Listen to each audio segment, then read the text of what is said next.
And with that said, we believe that the research itself is more important than any competition. So doing good scientific research or math research or whatever field you choose is more important than winning some science fair or some science competition, because ultimately it's the research that matters. For example, a lot of competitions in science especially they're prone to randomness where things are out of your control.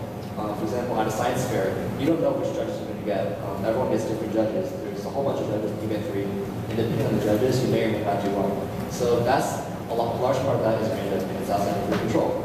For competitions like Intel and Siemens, for example, you're competing against people from all sorts of different fields, from biology, chemistry, physics, computer science, math, even some social sciences. And comparing between different fields is very difficult and largely arbitrary. So we believe that it's more important to focus on the research itself than try to create a lot of meaning from these competitions, even though they are very important too. Again, you can talk about it.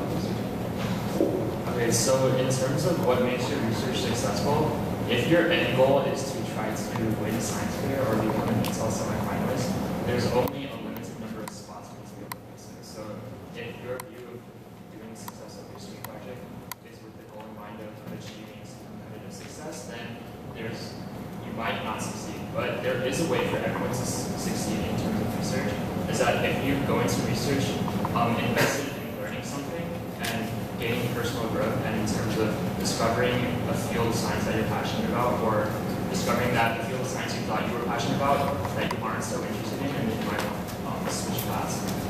With that in mind, you can go into research and still be successful even if you don't win science competitions.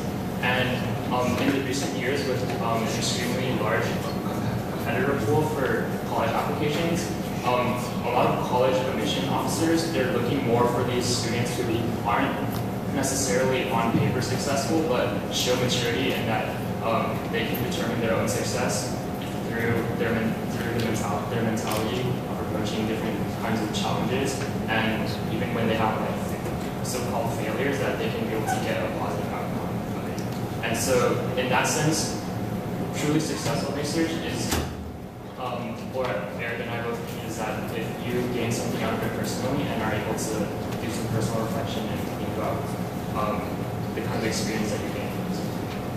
Okay, and when I was doing my research, my mentor actually gave me this quote in blue on the bottom that there are no bad results in science, there's only the truth and how you present it. So in terms of science fairs, like when you're doing your research project, especially for me, my end goal was to create a bacteria that could be able to grow off polystyrene. So my end goal was so that I wanted to be able to grow bacteria and put it on a styrofoam cup and watch that styrofoam cup disappear after a certain amount of time. And in the end, after 2 years of research, which included me going to Stanford like 3 to 4 times a week after school, I actually didn't achieve any sort of polystyrene bioremediation at all. I only achieved styrene degradation, which means that my bacteria could grow on the monomer of this really long chain that makes up styrene. So I was in this dilemma: how could I present this, I guess, failure as a result, as kind of put a positive spin on it in my science fair research? And this is where my mentor really stepped in and tried to encourage me to think of different ways I could not present my results as a failure, because I did discover some grain of truth about nature right now is that bacteria can degrade polystyrene, but they can grow on the monomer styrene. So what I did was I did some more background research on plastic remediation, and I discovered that there are bacteria that can grow on nylon monomers. So nylon is like the material that ropes and like women's clothing or something like that. And with that in mind, I kind of used that prior research as a pedestal for my research to kind of say that right now I discovered bacteria that can grow on styrene, and in the future, hopefully with future more engineering and more research, that there's going to be the possibility for different types of remediation, not just polystyrene, which including like different types of other plastics. And so with it's more detailed than that, but that's kind of the gist of it. And when you're doing research, if you have this mentality that you're just trying to discover the truth about whatever field you want, and that later on you can kind of interpret your results and put a more positive spin on it, you'll have a more likely chance of success in terms of competitions.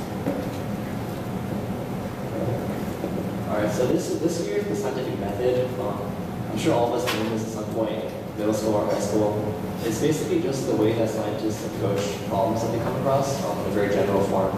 It always starts with a question, something you want to know more about. Why can't we dissolve blood experiment? Why is blood not degradable? And after that, you come up with a hypothesis, and then you try to figure out how you'll do that. You collect your results, you analyze your results, and you ensure that they might be successful.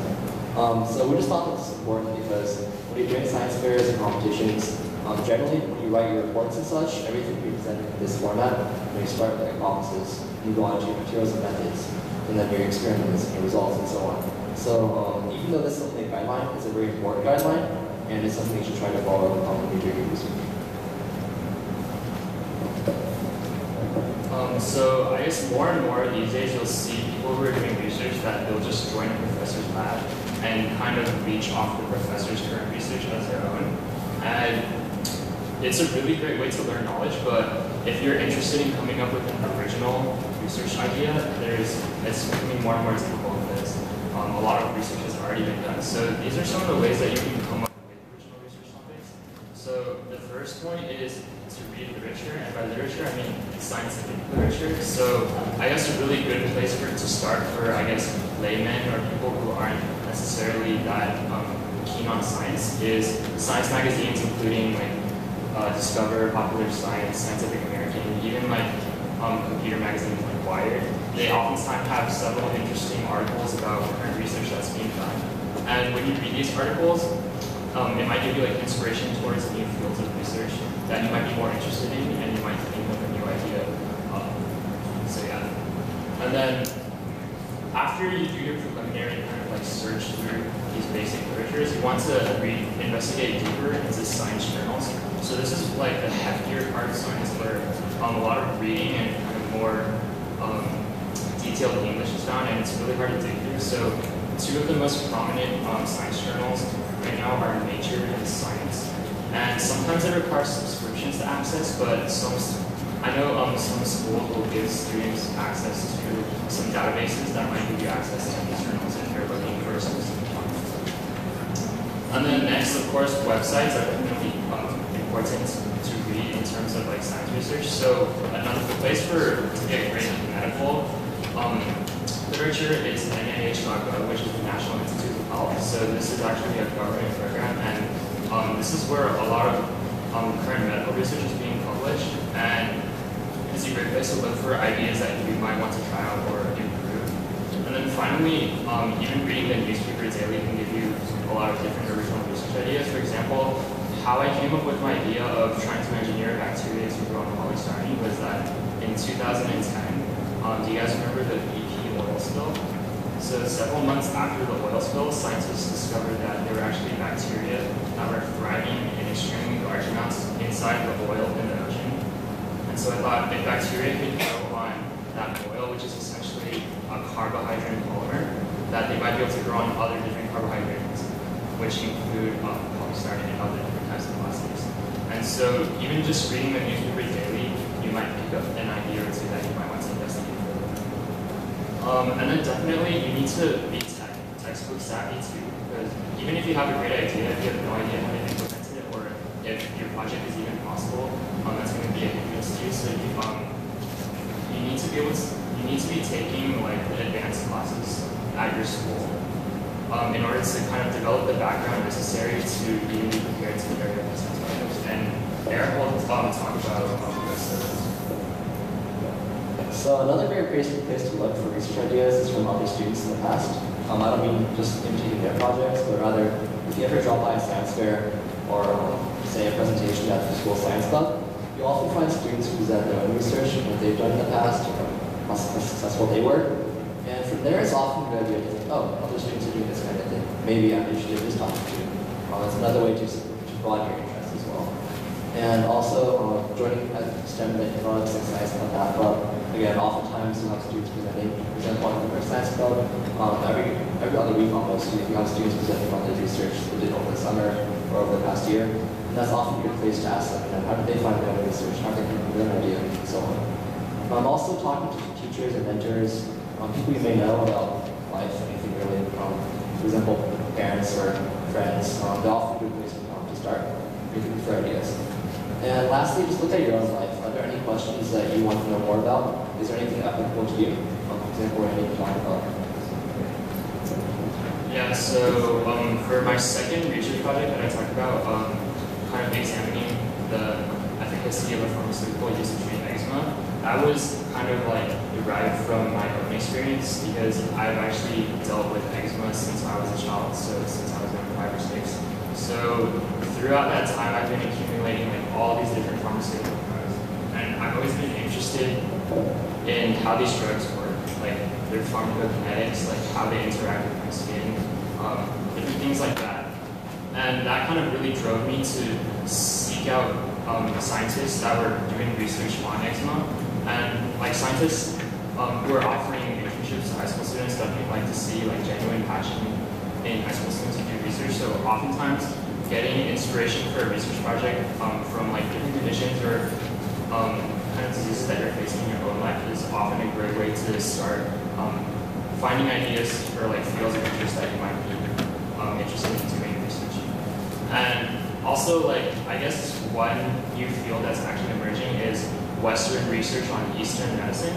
So, like, I don't know how many of you guys have eaten Chinese medicine, but like, I've been really dubious about it since I was a child. So it's also a question that you guys can, an emerging field that's like becoming more and more popular. Like, how effective are kind of like homeopathic treatments? So yeah, it's a field to think about. Alright, so the next question everyone asks is, how do I find, opportunities to do my own research, even if I have a great idea? Well, the first thing you need is some bit of experience, either in research or just in science in general.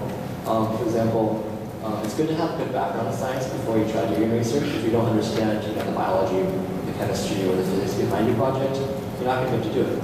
And that also opens up a lot of opportunities. For example, both of us took the class AD biology, and that class involved doing a lot of labs throughout the year. And during the year, our biology teacher actually gave us some opportunities that companies provided only for students that took AD biology, because in bio we did labs using PCR and gels and such, and they wanted students that had that experience. So from there, some students were able to do research at companies over the summer just because they took the class. Another great place to start is a program called Cosmos. I don't know if you've heard of it or not, but it's basically a 6 weeks, I think 4 or 6 week program at different UC campuses. There's 3 different campuses. They cover all sorts of topics in a variety of different fields. And a lot of people I know often start at Cosmos and then build up from there, because it's a great place to first try a bit of research, learn more about what's out there, and later on when you apply to more competitive programs that I talked about, it's often good to show that I've done Cosmos in the past, I have interest and so on. Also, a very important place to look is your own network. Both Andy and I didn't do research at a summer program. We found our own opportunities, and a lot of this came through connections, be it family, friends, or people who work at different companies, or do research themselves at universities and such. If you have these connections, it's often easier to approach, say, a grad student or professor than it is just to cold email them, even though that does work too. And a very popular place to find research opportunities is at summer programs. You'll find a lot of students going to places like Stanford, I believe Stony Brook University, University of Michigan, and so on to do research. And this is a couple of programs here. Basically, Summer is a free program at Stanford. It's one of the most competitive ones, and it's open to juniors and seniors only, and it's for research in medical sciences. YSP is a program at UC Davis. It's not as competitive, but you do have to pay a good amount of money, and it's also research in mainly biological sciences. HSP is a program at the University of Michigan. Again, it's open to sophomores and juniors, and you have to pay some money too. Andy can talk about this right now. So then in the summer of my sophomore year, I actually attended a program at the University of Pennsylvania called SAST, which stands for Summer Academy of Applied Science and Technology. And so there's like 4 different categories at SAST, which include nanotechnology, robotics, biotechnology, and nanochemistry, I think. And then so within these fields, you can like pick which program you want to join. And it's kind of an introduction to like a lecture course in which you kind of gain a lot of rapid knowledge about the field that you're studying in. And then also at the same time, they let you do labs. And also the most important part of the program is that you get to work with a grad student who's currently doing research at UPenn. And this grad student helps you throughout your 3 to 4 weeks there and helps you come up with a preliminary research project that you do your own background research on, so procedure and method. And oftentimes a lot of the students that come out of this program take the research proposal that they wrote at SAS and actually carry it out later on. And the last program listed is RSI. It stands for the Research Science Institute. Basically, this program is probably the most prestigious and the most competitive research program in the country. It's at MIT, and it's open to rising seniors. Well, yeah, some of your junior year. And basically, it's another free program. We do research for 6 weeks with an MIT professor, and it's very well known. So in general, there's a lot more programs than just the ones we listed. There's a whole bunch out there. For example, on that website, there's a whole list of different programs at Stanford alone they offer in a variety of fields, earth science, medicine, and so on. And if you do some Googling and some research, you can find all sorts of different programs out there. Or talking to other students in high school, going to presentations at clubs like Science Club, they often talk about different summer opportunities too. So there's a whole lot. Some of them you have to pay, some of them you don't. Generally speaking, the ones that are free are probably a bit better, but that's really up to you. And yeah, in the end, you can talk about team leadership.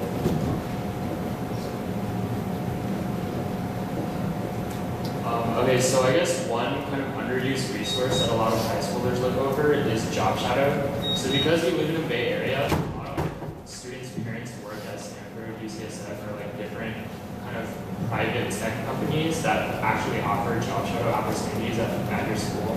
And through Job Shadow is a way that you can kind of network with these professionals. And for example, at Lynbrook, there's 2 Job Shadows that one of them is like you visit a cardiology lab at Stanford, and the second one is one that I actually went to that's called SP3 Diamond Technologies, and they're kind of like investigating how they can use diamond to coat different surfaces to make them stronger. And both these companies have offered summer internships to Lynbrook students who have visited them through the Job Shadow. So even though Job Shadow kind of might seem like this really or like middle school or elementary school type thing, it's actually really important to go to them. And especially if you're looking for research opportunities, they might yield positive results for you if you show a lot of interest in them while you're at the Job Shadow, and make sure that you follow up with them after you visit. And then also, I'll be giving a kind of like demonstration for how to find and contact professors that you're interested in. Because both Eric and I found a lot of our own research opportunities by discovering professors that never knew us before. We had no previous contact with them. And we discovered them online and then did a little bit of preliminary background research of what they were doing and showed a lot of interest in what they were doing. And they actually accepted us into their labs program. So I'll be showing you guys a little bit how to look for them. So the first thing you want to do is to go to Google and just search whatever institution and whatever kind of subject that you're interested in. So for me, at first, I thought it would be great to do research on eczema, and that's eventually what I did research on. But at the very beginning, I was open to any kind of dermatology research because I was interested in human skin. And so here, I did a sample search of UCSF dermatology, but honestly, you can do anywhere like any of our local institutions, which include like Stanford. Even some people do research at UC Davis who are willing to drive that far. And then also a local university that a lot of students overlook because they think it's mediocre is San Jose State. But San Jose State professors actually offer a ton of high school internships to especially local high schools like Lynbrook. I know within the FUHSD, there is like a program amongst like San Jose State offering AP Bio students research opportunities if they apply. So definitely don't overlook a school just because you think it's mediocre. So anyways, back on topic, I did a preliminary search using UCSF dermatology, and the first link gives me a link to their page. So this is their page, Department of Dermatology. And most university department pages will look like this, or like with a tab about this stuff, right? And oftentimes you'll see a research or a faculty and staff tab, and so that's the place you want to look at. So on the research tab, you have like areas of research and individual faculty and clinical research opportunities. So you want to be interested in which individual faculty does the specific type of research that you're interested in. So here's the areas of research. Here are like different subjects within dermatology that oncology, which is like skin cancer, different types of skin diseases, stuff like that. So, and here are like the names of the professors that do research within this field. So these are the professors that you want to be contacting, and then they have their contact info when you click like faculty and staff chapters. And then once you find the faculty that's doing research you're interested in, you want to look carefully at their faculty page. So this is a sample professor that I didn't work with, but he's just a professor at UCSF dermatology. And like here's his background on the research that he does in his lab. So he does research on DNA damaging agents, which include like sunlight and things like that, and how the skin repairs its own DNA. And so if you're interested in that, you would, here he has like a list of his publications. So these are actually pretty important to read. You want to find these, you can like search up these titles on Google Scholar or like different databases and find these articles. And you should read them because you want to know what the professor is doing before you request like assistance from the professor that you want to interview. Because the professors don't want to accept someone into their lab who has no prior knowledge of what they're doing. Because these professors, after you join their lab, they have to train you on whatever methods that they're doing, and they don't want to spend extra time like giving you background information on what they're doing. So you should be doing prior research on whatever professor's lab you want to join. And so basically all professors will have like this list of publications. And you can read one or two of them to get a pretty general idea of what they're doing research on. The next thing you should do is email that professor saying, hey, I'm currently a student at such and such high school, and I'm interested in your research in whatever field for this reason. And you want to be genuine in genuine to the professor that you're requesting research from, because if you're seriously not interested in their topic and you're just showing their lab because you want to find a lab to do research, you have to do the science competition, then the professors won't hesitate to show you off. So another thing about this method of searching for professors is that the yield rate is extremely low. So personally, I emailed over 60 professors from Stanford, UCSF, San Jose State, and UC Davis, and I got 2 responses saying that I could work in their lab, and I think I got over 50 no responses, which means that these professors didn't even respond to me, and then the emails that I did get back were like, no, we don't have space right now. So this method of like finding professors is pretty tough. The general guideline of when you should be doing this is at earliest your sophomore year, but I guess a lot of professors are hesitant to take sophomore year because you haven't taken AP Calculus, or most students haven't taken AP Calculus or AP Chemistry or AP Biology just yet. So it's kind of tough to find a lab in sophomore year. So that's where connections are probably more fruitful for you to search. But in your junior and senior years, like over the summers too, you'll be more likely to find professors who are willing to take you in, especially if you've taken these more difficult AP Sciences and AP Maths. And I've shown proficiency outside the classroom too, because both Eric and I have done different like science competitions, including like science Olympiad, different types of Olympiads. And then the way the professors work is that they take a lot of summer interns, but you have to be requesting them at the right time. So I guess the prime time to request internships is around late January to early March. Anywhere after March gets extremely difficult because these professors will have already taken interns from their own universities that they've worked at, because obviously a Stanford professor is much more likely to give an internship to a Stanford undergraduate than to you. So you want to request early. So start thinking about requesting internships around February and March. And then here's just another example of like another resource you can use to find different professors. Like Stanford School of Medicine website has a list of their departments, so it includes different types of fields of medicine that if you're interested in, you can click their department websites and go through the same process of reading through the research and then finding a faculty member that is doing research that you're interested in. And also when you're looking at the faculty lists, you want to be looking for professors or associate professors who are the principal investigators of labs, because most of the time research associates or research scientists don't have the kind of leadership, or not leadership, but they don't have the ability to accept you into their lab because they're not in charge of the lab's resources. So you want to be contacting principal investigators or professors that you know are the heads of their labs, because they actually have the power to be able to take you in as an intern. And Eric can talk about his experience with Yeah, so like Andy, I also did most of my research outside of programs. For example, my last internship I found on my own. And what I did was around, I believe, February of my junior year, I went on the Stanford website. I went to the Department of Material Science, and I looked up the list of all the professors working there. I read about their research. I contacted ones I thought I found interesting in different materials.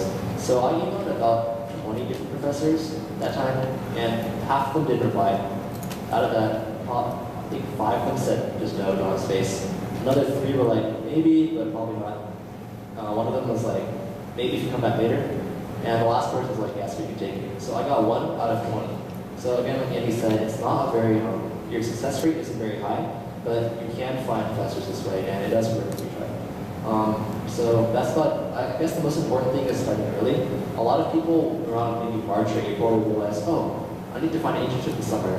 So they go on the website and start emailing. By then, it's probably too late. So starting early is always a good idea.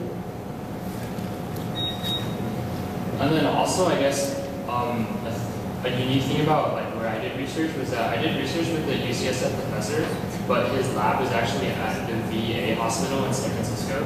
And so the VA hospitals across America are actually unique because they're research hospitals, which means a significant amount of research is being done at the hospital, conducted by professors close to the hospital. For example, Palo Alto has a VA medical center too, and a lot of Stanford labs are actually in the hospital. So a different way that you can find research is that if you go to these hospitals and you go to their volunteer programs, oftentimes in their volunteer programs they have research opportunities, but they're extremely limited, so you have to get some.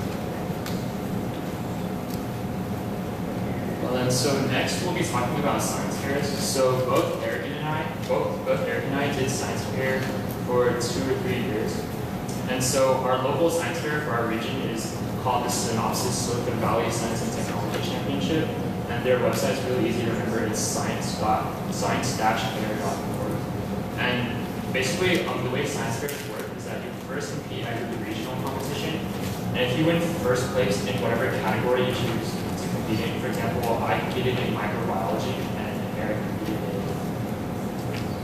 in something related to stem cells. So like there's many different categories, including like math, computer science, and there's even some engineering projects that don't require any research where you just build something interesting. If you win first place in your category, you get sent to the California State Fair, which is held at USC every year. And then from the California State Fair, they choose several top projects to go to the Intel Science and Engineering Fair. And it's really limited. I think only like between 2 to like 5 projects ever get sent to ISAT. So the way Synopsys works is that the competition is actually held in March, which means you need to start planning for Synopsys Science Fair in August and September. So you need to be brainstorming your own ideas or finding a lab that will take you, that will let you use their idea for research. So this is a really difficult thing because oftentimes when professors accept you into their labs, you're not going to be emailing the professor saying, I would like to join your lab to do a science fair project, because the professor is not going to be devoting his resources for you to do your own competition. So most of the times when you first join a lab, you want to first develop a relationship with that professor before asking him if he would be gracious enough to let you kind of direct your own topic within his lab and then use that topic for a science fair project. So around August and September, you want to be finding that. In terms of mentorship, like if you can't find a lab or a research mentor, a good place is actually your high school teachers. So at Lynbrook, there's a teacher called Miss Alonzo that's actually the teacher mentor for a lot of different science fair projects. And if you can't find a lab to do your research project, if you have done enough background research and you know what procedure you want to carry out, oftentimes you're able to do so in a high school classroom. So like the teacher will stay in with you after school or during lunch, whenever you need to go in and work on the project. And so that's how actually a lot of different successful members have started out doing research, which is just in the classroom. And in October and November, you need to be writing a research proposal, because in order to even compete at a science fair, you need to get your project first approved by a science fair organization. So you need to be writing a proposal including the steps that the first few steps that we showed you in the scientific method, which is having a relevant question to the world and doing background research, and up to hypothesis, procedure, and method is what you need to have for your science fair proposal in October to November. And then there you apply for approval, and pending approval, you should be doing your research between December to March, which is like a 3-month period. So you shouldn't be planning like some extravagant project that can't take place within those months.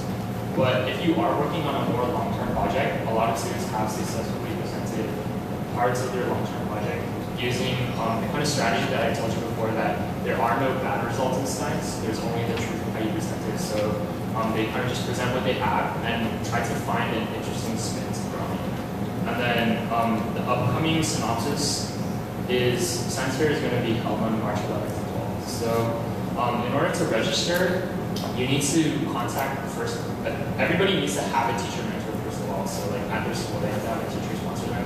And then your secondary mentor, your like so-called your expert mentor can be a professor or another teacher. And then, so in August and September, those forms will be online on the science-fair.org website. So you guys should be thinking about that now, and maybe even perhaps contacting the professors or people that you know through networks to see if we can do a science fair project. And in case you, so for people who do research during, say, summer programs or more long-term projects, a lot of times what they do is, say they start in April after the competition ends. Say they work from April until December. Then what they often do is they write the proposal for the project that they did. They send that in, it'll probably get approved, and they keep doing research. So in that case, you can do research for a couple months longer than just from December to March. You can still present your whole project. So basically, you have between each science fair competition, you have that entire year to do the research and figure out how to present it. And in case you're wondering how science fair works, basically what you do is you do your project, and then you have to create a big poster board. You write stuff on it, you have pictures, and they give you a booth. And throughout the day, you just stand in your booth, and judges will walk around, and then they have to ask you questions about your research. You have to answer the questions, and that's why we think it's important to have good communication skills, which we'll talk about later. Aside from science fairs, there's also certain research competitions that don't involve just a poster, but involve just a very long application. So the first one is called the Siemens competition. This one is one of the most well-known research competitions in the country. It's a national competition. And it's open to either teams or individuals. The team is 2 to 3 members, and they can be from any grade, freshman through senior. If you're competing as an individual, then you have to be a senior to compete. So either a team with people from many grades, or just one senior. And essentially, this competition is mostly based off of your research paper. So you have to write a research report around 13 to 18 pages describing what you did, kind of like a professional paper, and then along with some other information. And you submit that to Siemens online. And then that application is due at the end of September, this year, September 30th, 2013. And from there, the judges will judge your paper, and they'll pick, they'll give you places. So you could be either a semi-finalist, or you could be a regional finalist within your region. They divide up the country into, I think, 6 regions. And so if you're a regional finalist, then you meet at whatever place is central to your region, and there you compete again. And from there, they pick the national finalist. So being a national finalist is very prestigious. There's one per region, and that means there's around 6 teams, 6 individuals throughout the country. So that's a very big deal. The other main research competition out there is the Intel Science Talent Search. This one, they claim that they're the most prestigious research competition for expo students in the world, which may or may not be true. But this one's only open to seniors, so you have to be a senior to apply. And it's kind of like Siemens in that you have to write a research paper. In fact, this one's even longer. It's the limit's 20 pages with even smaller font and stuff. But this one also includes more than just your paper. The application is very long. It's kind of like a college application. They ask for essays, they ask for recommendation letters, they ask for your score, the classes you've taken, your grades, and so on. So this one, they kind of care more about just what research you've done, but also your background. Have you shown interest in science in the past? Have you worked on other projects in the past? Do you have good grades in science classes, and so on. So this one, the application is due a bit later. It's due in mid-November, I think November 14th. And there's usually around 1,500 to 2,000 applicants throughout the country. And out of those, they pick 300 semi-finalists throughout the country, and they pick another 40 finalists. And if you're one of the finalists, then you get to go to Washington, D.C. and compete there, and it's a very big deal. So these two are the main research competitions. they're mainly for seniors, unless you're doing team competition for Siemens. But it's a good idea to think about, maybe plan ahead for the future. And when you are a senior, I definitely encourage you to take advantage of the opportunity and just try out for these competitions if you can. Even completing the application and applying takes a lot of work, and it's very rewarding, I think, just going through the whole process. So I highly encourage it. And then in terms of preparing for these competitions, since most of them are senior heavy, you want to be preparing for them towards the kind of beginning of your junior year. Because a lot of the projects that are entered are multi-year projects. Some people have been working in their lab for 2 or 3 years on the same project and they're submitting for competitions. So a lot of these projects are more long-term and not just a quick summer thing that's done. So you might also want to think of that in terms of planning to your project. So here's some of our thoughts on science fairs and competitions. First of all, we've discovered that science fairs definitely require a lot of communication skills. First of all, you're pitching your project to different judges, and some of them might not be native English speakers. For example, I've had judges who, their English capability was limited, and yet they still had to judge my project, which is kind of a difficult task to deal with. And so that's why public speaking and sometimes even debate skills are necessary. Or not necessary, but they definitely help. So Eric and I both did debate throughout our freshman and sophomore years, and that definitely contributed to our ability to succeed as sophomores and juniors as science fair. And also, you might think that as science, you don't really need to care about developing writing skills, but actually, as you've seen, Siemens and STS are both heavy writing competitions, which means you need to be writing multiple page papers, which might be even longer than whatever research paper you've ever done for your English class. And these need to be technical papers too, so they need to be in detailed language and extremely clear. So writing skills are definitely important. And then also kind of persuasive skills and people skills are definitely important when you're at your science fair booth trying to pitch your subject to different people. Because sometimes these expert judges will ask you a question that you've never thought about before, you don't know the answer to, and you need to be quick on your feet in replying to them, because if you don't, you give kind of a bad impression or something to be desired, and it kind of decreases your chance of success at this point. And then, as I said before, even if you think your project is a failure, don't let the judges know that you don't think the results of your project are important.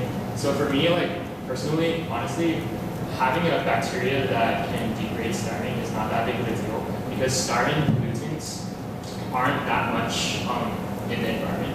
Styrene is only emitted when, one, you burn a styrofoam cup or styrofoam material, or two, when you're in the process of making different polystyrene products. So having bacteria that can degrade styrene isn't a big deal, and I didn't have results that showed that I had a bacteria that can degrade polystyrene. So personally, for me, my project was a failure. But when I'm presenting my project to these expert judges, I don't want them to know that. So that's why it requires kind of heavy consideration beforehand about how you're going to kind of twist the results of your project to something that might be appealing for a judge to hear. For example, if a judge hears that my project is a stepping stone to future bioremediation, that sounds a lot more positive than I didn't achieve my desired results. And so that's a really important part to think about when you're doing your science fair projects.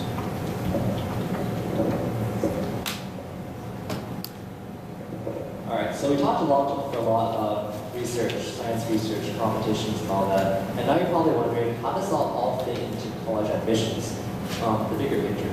So we'll talk about our thoughts on college admissions, how research fits into that, and also just general advice for extracurriculars in high school and such. So the first slide here shows the admissions trends for Asians applying to colleges, Asian Americans applying to top colleges.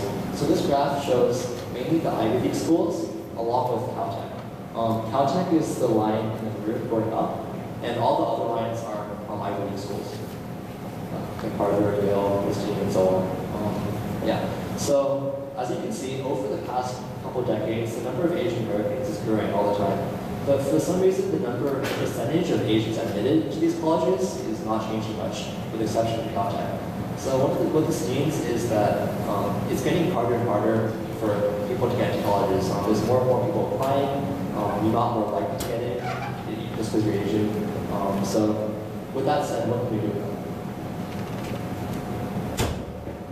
Alright, so I guess one important thing about Caltech is that Caltech has a policy kind of revolving around meritocracy, which means they look purely at how well you did in high school and not on your family conditions and backgrounds. So Caltech might be a great place for a lot of Asian applicants to apply to. And then also in terms of which groups of people kind of are being more welcomed by these colleges, a lot of women in STEM fields are being welcomed into these colleges. So if you're a girl, there's very few girls that are heavily invested in science research and science competitions. So definitely, I encourage a lot of girls to do research and apply to these colleges because in our experience, we've seen a lot of our friends who are girls that are doing research get into very good schools. And then also, in terms of what you should be doing to kind of increase your chances as an Asian American applying in the STEM field, you need to kind of diversify your portfolio also. Like Eric and I have done many different things, not just science. And then also, again, as I said before, you need to show a little bit of personal reflection and growth in your essays when you're doing your research, not just saying, I did research at Stanford or I did research at UCSF, because there's more and more Asian Americans that are doing that. And the way you can differentiate yourself is if you do some personal reflection and if that research actually has meaning to you beyond winning science competition.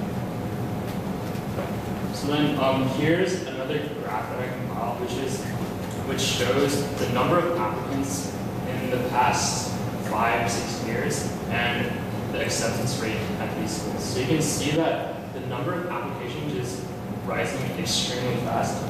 So this past year at UCLA, there was 80,000 undergraduate applications and 20,000 transfer student applications, which means there's 100,000 students competing for, I think, 5,000 freshman spots. So obviously their acceptance rate isn't 5% because they have to accept more students than actually will go there, but it's kind of a telltale sign for the years to come that it's only going to be harder and harder for students to get in, especially if you're an Asian American applying for a STEM field. So kind of in our upcoming slides, we'll be talking about what we think you can do to increase your chances of getting accepted. So the first thing is definitely diversify your extracurricular activities. So don't join activities just because your friends are in. So in a lot of the clubs where I've held leadership positions, I've seen students in the club who aren't really that active, and the only reason they're in that club is because their friends are in that club and they go to that club. So obviously these students, even if they're in the club for 4 years, they don't really achieve much in that club and they don't really derive a lot of meaning out of it. So first off is, as a freshman or whatever grade you're in now, don't stay in a club or don't join a club just because your friends are in it. And then second of all, don't be afraid to experiment with the club at first. So when I first entered Liberty as a freshman, I actually joined 5 or 6 clubs, including pre-med, even though I never went to another pre-med meeting after the first meeting. I went to science, I went to computer science club, and I never went there after the second meeting. So you should definitely experiment at first, go to as many different clubs as you can, and then find out which ones actually interest you, and that you will find yourself, or that you can envision yourself succeeding in that club. And so that's why you should specialize and then narrow down your interest over time. So in freshman year, don't be afraid to kind of experiment, but then also at the same time be keen about which clubs you're actually using. And Eric can talk about his experience with clubs. So as a general word of advice, both Andy and I feel very strongly that it's important to do what you're passionate about in high school. You hear that a lot, but we believe it's very true. You'll realize that there really is no formula for getting into college. You might think, okay, if I have the right test scores, the right activities, the right competition results, I can get into whatever school I want. But we've seen that that's not really true, mainly because there's so many people out there who are doing who are doing really well in high school. So we believe that it's more important that you discover what you want to do, and that you're more likely to do well in those things, and you're more likely to be more driven and motivated. For example, if you're really I'm passionate about the club FBLA or future business leaders in America. If I wasn't interested in that club, I probably would not be, an officer, president, whatever in an organization. I probably wouldn't try very hard. I'm sure Andy can say the same about this thing. So we believe that being passionate about something will make you more likely to do well in that thing, and it's something that's easier to write about. And in general, at least for both of us who go to Lincoln, and oftentimes you hear people say things like, oh, I'm just doing this just for college apps. I mean, maybe I don't really like this, but I think it's going to look good on my college application, so I'll do it anyways, even if I don't care about it, I don't like it. We don't think that that's the best approach, mainly because it's important to do things because you want to do them, not just for whatever extrinsic reason. Because even at the end of the day, if you do get into whatever college, or even if you don't, if you look back and think, wow, I didn't get anything out of being in that club, I didn't learn anything during that program, I just did it, I just paid a lot of money just so I can get the name of an application. We don't think that's the most valuable way to spend your time, or the most fulfilling one. Rather, you should find the things that you really enjoy doing, that you're really passionate about, and then from there you're more likely to do well. Also, when you think about your college applications, it's really, you're telling a story about yourself. All these pieces, you know, your test scores, your activities, your essays, they're presenting little parts, bits and pieces about you. You know, are you a good student? Do you enjoy helping others, and so on. So ultimately, when you do your application, it's important to have some kind of cohesive story or way to present yourself. So with that said, often it's, even if you have many different activities, if you can think about a way to tie them all together. For example, I was involved in things like music, business, science that don't seem connected. But when I told my own story, I explained how my love of learning and exploring different things and having good discourse led me to explore different interests and so on. So even if it's hard to think about how they might complement each other, it's definitely important to. And as we mentioned before, for example, law speaking and speech debate really helped us later on because we learned these speaking skills, these debate skills that helped us become judges at science fairs and presenting our knowledge and writing and such. So things like that are good to think about. And then another thing about being genuinely passionate about your extracurricular activities are that, especially in relation to clubs at school, the leadership positions in clubs are typically elected by your fellow peers and also upperclassmen in that club, which means that you're being elected or chosen based on what these people's perception of you is. So if you're giving off this reputation that you're only in this club for the name or because you want to do it to put it on your college app, then people are less likely to elect you to a leadership position. So even if secretly you are kind of like doing it to put it on your college application, you need to have genuine passion because your peers are going to be the ones picking you to be their leaders, and people don't often pick people who are just in the club to write on their college application. They want to pick leaders who will move the club forward, like present new ideas, and these are often people who are actually interested and passionate about the club activity there. And then beyond like extracurriculars and academics, Eric and I both think it's very important to get plugged into your high school. So what this means is like be involved in your school activities, feel connected to your school. So for several reasons. First of all, it's important to have a life outside of academics because it's healthy to have friends and not just be going to the lab doing research every day. And also, when you're connected in your school environment, your teachers who are going to be writing your teacher recommendations will know who you are outside of the classroom. Because when they see you like cheering on at homecoming, performing at different school events, they know that you're more of a student than just a student who can read the textbook. And also another thing to keep in mind is that in the college application process, you will need a recommendation from a school, from one of your school counselors or the assistant principals. And it's good to be plugged into your school or like involved in school activities because oftentimes it is these counselors and these assistant principals who are around during school events and are around to see who you are. And if they know who you are, it's a great benefit to you when they're writing your recommendation. A question we often get from parents and students alike is, how do you manage your time? You do a lot of things, you're really busy. How do you deal with academics, extracurriculars, and research and all of that? The main advice, it sounds pretty obvious, but definitely prioritize. Think about what's most important to you, whether or not you want to pick up your grades really high, or do a lot of really amazing research, or have a social life. That's up to you to decide. But when you have so many things to do, you have to know where your priorities are. So say people believe that keeping up your grades is important. So sometimes if it's between hanging out with your friends or studying for that test, you might, if you know what's more important, you choose the other one, studying, for example. So definitely figure out what you think is most important for you, and then base your schedule off that. Another thing is when you're managing your time every day, try to organize your schedule around when you're the most productive. Not all of us are the same. Some of us are morning people, some of us are night people. Some of us are more productive right after school, some of us need a nap right after school. You know yourself better than we do. So for example, myself, I tend to work better in the evening hours when it's quiet and not as noisy.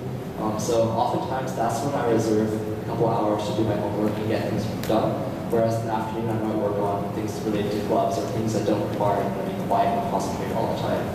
The opposite might be true for you. Maybe you work best right after school, right after class. And in that case, you should get your homework done and then do other things. But don't let anybody tell you, you have to do it this way. Do what works best for you, and that's often how you get the best results. And one more thing about time management is when you have free time, which is important, you don't want to have no free time. When you do have free time, try to make it constructive. Both of us know a lot of students who just, whenever they have free time, they just play games all day on the computer for hours. We don't think that's the best way of doing things. Doing things like getting exercise, reading, constructive things like that make you a better person overall. They make you healthier, and if you do a lot of stuff like reading outside, they can help you later on in high school, career, your applications, and So, in several of your college applications, most importantly MIT and Caltech, they'll ask you to write an essay about what do you do for fun. So if you spend all of your free time like playing video games, there's not that much for you to talk about. So for me, in high school, I actually spent a lot of time dancing. So there's a picture of me up there. So even though I did research, I studied for SATs, I did my homework, I actually spent a lot of my time kind of like with my friends, maybe in not so nice areas of the Bay Area, learning to dance and actually having a lot of fun with my friends. And that's actually something that I incorporated in my college applications. And also in my interviews, like when your interviewer asks you, what do you do with your free time? A lot of people, they read or they play video games, but if you can find something really constructive to do, or that you're really passionate about, where you actually find a lot of fun or desire in doing it, it can be really helpful for you in the college application. And then also, as we said before, as Asian Americans, you guys are such a large population that are applying to colleges. The only way for the college to see you as an individual and not just as another Asian applying in bioengineering or chemical engineering is your personal statement. So more and more we're seeing that students that you might not think can get into a certain caliber level of school are getting in, and that's because that they can show who they are through their personal statement, which ties into what we've been trying to say throughout this whole seminar, is that to follow your passions and to be, not only to be diligent in your schoolwork, but also to investigate what you're thoroughly interested in. And because this really comes through in your personal statement, like if in your personal statement you say, I did research at UCSF and I learned such and such a thing, and it was a great experience and it makes me want to become a doctor, like that sounds like every other essay that's out there. So you really want to find a way to tie in like your extrinsic activities, so like what you're doing on paper, to who you are as a person, because that's really what these colleges are looking for. And that requires a lot of personal reflection in the coming months for seniors and really understanding yourself. And that also involves like what you do in your extracurriculars, and that's why I think constructive free time is really important, because it lets you kind of experiment with a lot of different activities that you might not put yourself out there to do if you're A lot of you probably heard about that term, tiger mom. There's a woman called Amy Schwab who wrote a pretty well-known book about parenting. She grew up in the Asian American. She grew up as an Asian American. She raised her children in a very strict way. And I think a lot of, especially my friends, Mandy's friends, can empathize with her children.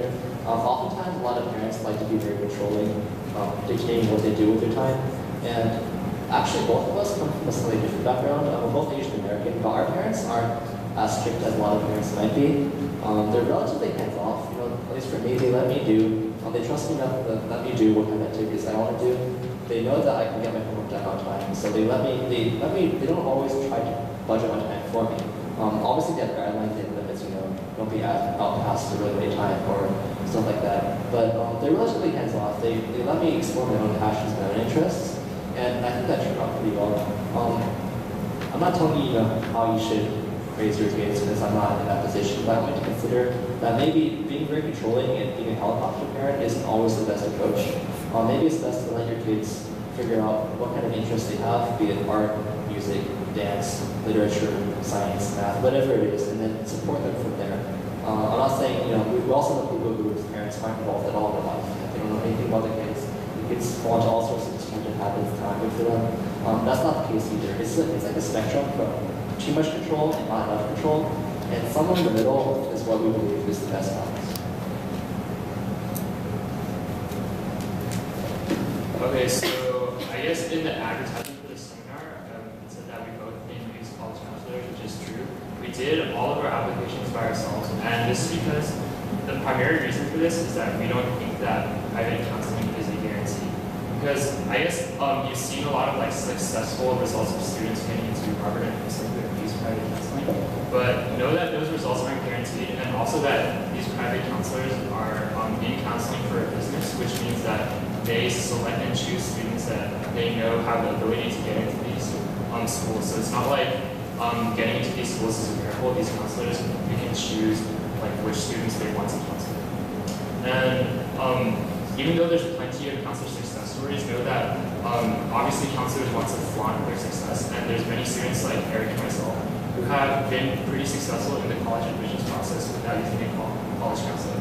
And also, there are other benefits to not using a college counselor, and I guess my personal belief is that it helps your child develop kind of more self-reliance.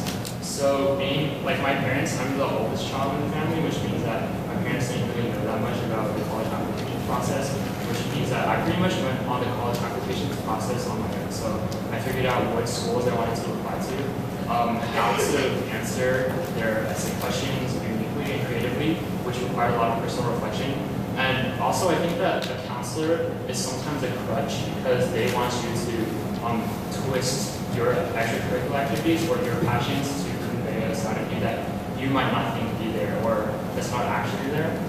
And so, counselors are sometimes a crutch to you, and also because you have a counselor, you kind of get this mentality that you can rely on the counselor to get into college. And I think that going about college applications on your own is really beneficial to you because there's more on the line for you to reflect and write more in your and put more in your personal statement. Because when you're doing it without a counselor, there's only you and your results. So you're more invested in spending time writing essays, things like that. And I found that by not having a counselor, I was able to produce a lot more meaningful personal statements than I think I would have had if I had a counselor telling me what to write. Another key benefit of doing it without a counselor is obviously cost. Some counselors cost more than others, but generally speaking, most counselors, their services come to thousands and thousands of dollars, which is, we both felt that, given the fact that we've been off to college a couple of months, paying even more money for 4 years in college, we felt that that wasn't the best way to spend our money. So if you do it yourself, you don't have to worry about that. It's free. It really develops your own self-confidence, You know that if you do get into that school, it wasn't because somebody molded your essay for you or somebody packaged you for this college. You did it yourself. And even if maybe things didn't turn out as you had hoped, you know that hopefully you learned something from the process. And if you're doing things independently throughout high school, it's just another step. There's that quote, riding Googling handlebars, walking without crutches. Means if you don't get all this, if you're not afraid to do things on your own, then later on in life you don't have to have some kind of burdens to tie you down. And lastly, you know your own story better than anyone else. You know who you are, you know what you've done, you know what you like. And that's something that counselors, they know stuff about you, but they don't know you really as well as you do. And that's the reason you should know. So even if you do get a counselor, make sure that if they're trying to make you do something that you really don't feel is true or genuine to you, it is your application after all, so remember that. And there's another myth that either you have a counselor or you're doing it by yourself. That's not quite true. There's so many resources out there that don't cost money. Both of us, when we wrote our essays, we talked to our English teachers at school. They've been around for a long time. They read a lot of these essays, these personal statements over the years. Many students come to them for help. So they know the process pretty well themselves. They've been through it. They talk about the students through it. They're very good when it comes to proofreading and giving you input and advice. So don't be afraid to ask them to help. Asking friends who've been through the process, current college students, they can offer their own input as well. At the university, we have the College Career Center, where there's people who know a lot, whose job really is to help you through this process. Guidance counselors, all of them are just people you could go to for help, and you don't have to pay a cent. So there's lots of people who want to help you along the way. You know, you're not stuck in the room writing things without ever asking anybody else. You know, it's good to have other things. And then also, I think for me, my parents were a pretty valuable resource, because even though my parents didn't really know much about the college application process, like I shared a lot of my college personal statement ideas with my mom, and because she knows me better than anyone else really, she was able to help me kind of mold my essay into something more than I could have written by myself. So including your parents in like letting them know what you're writing about, if they think that's a good idea, or running your personal statements by them is oftentimes a much better counseling service than private counseling. And then the next thing we really want to talk about in terms of college admissions is the fit of whatever college you get into for a year. So the first thing I want to talk about is not becoming too attached to a college before you apply. So personally, for me, since I did a lot of research at Stanford and then I did a program at UPenn, those, for a long time, those were the two schools that I really, really, really wanted to get into. And then after that, I think like in my senior year early on, I went to a seminar that MIT gave about kind of their school and like why students should apply there. So after that, I really, really, really wanted to go to MIT. And I think the reason why it's bad to become too attached to the school is because you become really invested on not only on that college's application, but you put a lot of your hopes in getting into that school. And as we've shown before, like now with college admission rates being for elite schools being like 5 or 6%, you're really like getting really, really lucky if you get it. So please don't put all your hopes on a single college, because you might end up spending too much time on that college's application and not enough time on a different application that for a school that you might get into and you might like even more than you thought you would. And then second of all, don't become too obsessed with rankings either. So after a certain point, college ranking doesn't really have that much of a meaning. So like in the top 20 schools, really like how much different is their kind of classroom environment. I mean, all freshmen take freshman science lectures, which are like 400, 500 students. And they're all taught by distinguished professors in their field with pretty much the same well-known textbooks. So beyond a certain ranking, don't become too obsessed, even if like there's not that much new recognition for your school. So as I said before, I got into Caltech, Duke, Hopkins, and Caltech right now is ranked by the U.S. News and World Report as like the top 10 school, and also by like the Time World ranking as the top science research school in the world. And then Duke is ranked 8 right now, and then Johns Hopkins is ranked 13. So I actually spent a lot of deliberation about which college I should go to. I definitely felt a lot of pressure about going to Caltech because, first of all, it's like, I guess one of the holy grails of like a science student's undergraduate experience, which is like an extremely small group of students. Caltech has less than 1,000 undergraduates with like a ton of Nobel award-winning professors there to teach about science. So I definitely felt a lot of pressure from my peers and even like the Asian community in the Bay Area to go to Caltech. And then Duke is higher ranked than Johns Hopkins. So if I had followed like the beaten path, by all means I would have gone to Caltech. But actually, after visiting these 3 schools, I actually found that Johns Hopkins was much more to my liking. Like the students there are much more like laid back, I feel like. And even though you hear that there's a lot of competition there, like from meeting the students at Johns Hopkins, they seem more normal than the other 2 schools. And even so, like especially another thing to consider is like what field of science you really want to go into.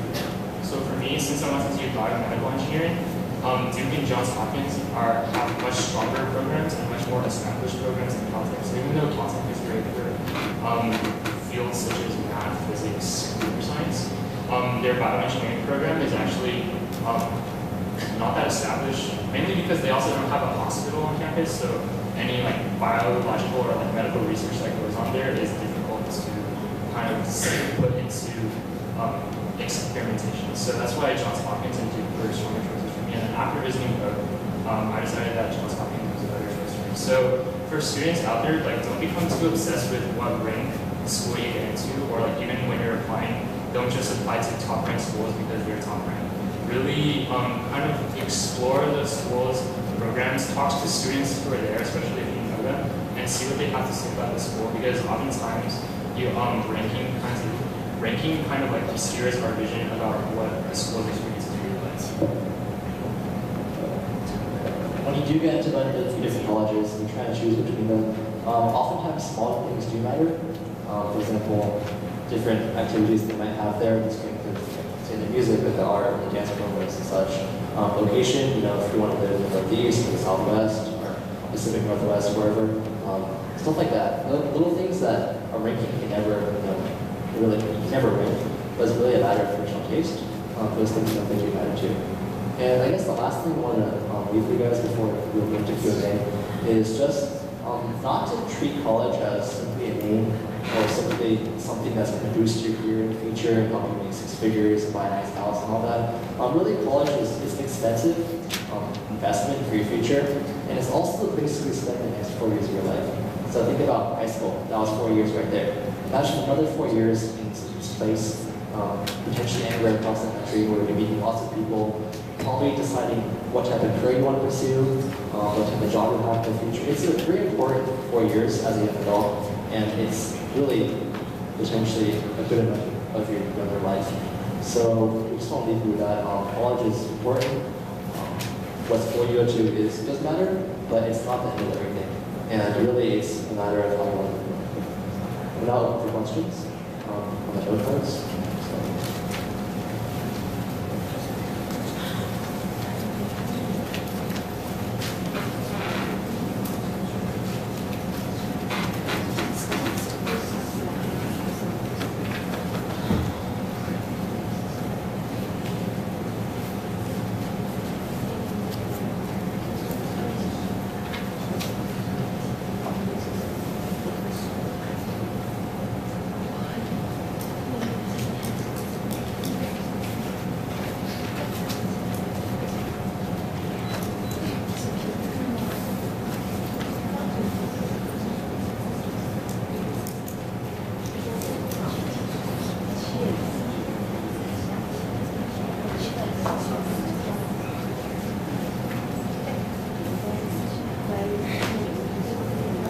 So I guess I'll address a pretty big question, which is, how did you write up your essays and personal statements? So most students will write essays revolving around the things they did, and I'm no exception. I wrote essays about the things I did. I wrote essays about my research. I wrote essays about things I like to do, which include dance. I wrote essays about writing Chinese calligraphy.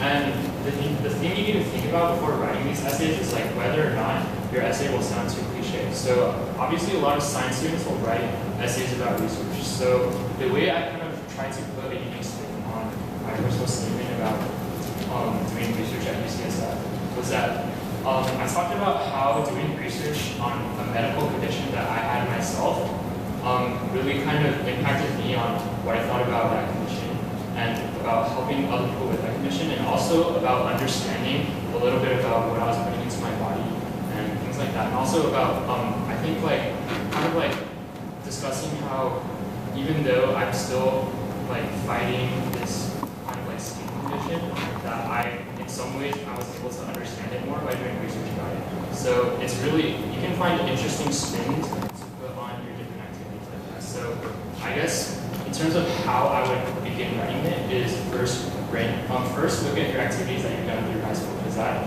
kind of in some senses, you shouldn't be defined only by your activities, but a big part of who you are is what you do in high school, and that's where you should really start looking, and that's also why you should pick the activities that you're genuinely passionate about, because it makes it a lot easier to write about.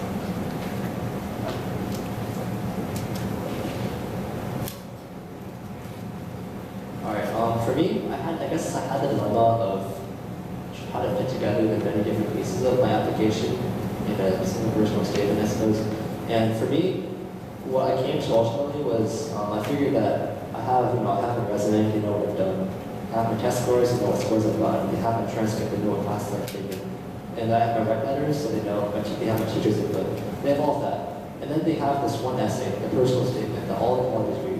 And I figured that that's really the main time that they'll ever hear your voice, what you present as yourself. what matters to you and so on. So with that said, I decided to write something a bit more, I guess, more personal, more about my own personality, what I like to do, and my interests in the future. So I guess with that, it came kind of naturally for me, just writing, I guess, kind of my story in a way, but I found a creative way to write it. Some students, for them, they just write about whatever single subject is most interesting to them. If they can think of, this is the most important thing about high school, say speech debate. I really like speech debate, so it helped change impact my life in all these ways, and that interested me a lot. So for them, speech debate would be a natural choice. For other people, maybe there isn't a single activity they can point to. So I guess just take a look at whether or not there's a single thing you can write about. If not, try to find a way to tie together. I guess that's the best advice. And the second question is also like in terms of the application process, how do I appeal to each individual university? Because I'm sure you guys all know that, especially for private universities, they'll ask you why you want to go to their school and what you can contribute on their campus. So this is like one of the toughest essays year after year, because students view this essay as I have to do a lot of research about this college's environment, and then I have to make myself sound like I really want to join this college because of their environment. But actually, there's a different way to look at this essay for like why you want to go to this college. So you can turn this essay into an essay about yourself. Like you can do some preliminary research. For example, at UPenn they have this program called iGEM, which is like the Internationally Genetically Engineered Machine, which is like a competition that involves kind of engineering different organisms to do different circuitries. And so you can do some preliminary research on whatever programs these schools have. And then you can turn that into an essay about yourself. So you can say, for example, I know that UPenn has iGEM, and then not only can I see myself like joining this iGEM team, but you can say that like the core of iGEM, which is like using innovation and a lot of passionate research into creating a new genetic machine, is something that that I do. I've done research, I've done this. I'm really passionate about engineering different things and solving problems in the world. So you can turn essays about schools into essays about yourself. So using that kind of connection between the school's programs and then about how those programs relate to you as a person. So in reality, you want to be viewing these like college-specific essays as essays about yourself. So even if you don't know that much about the school, or you feel like you wouldn't fit into that school, you can kind of appeal to their counselors or if that makes sense. So there's two questions here, one just to each of us. So I'll go first. The question to me is science your favorite subject / what you feel most passionate about? Have you ever struggled about this? And the answer is, I have struggled about this. For me, I'm kind of the type of guy who likes to try different things. I like learning about many different things. I have a lot of interests. So for me, I was never really sure if science, like, the thing I'm most passionate about, what I liked it. But even to this day, I'm not totally sure if I want to be a scientist. Going into college, I might change my mind, do something else. But with that said, I guess, so the answer is, no, it might not be my favorite subject. I'm not really sure what it is. Like a lot of things, and I struggle about it, yes.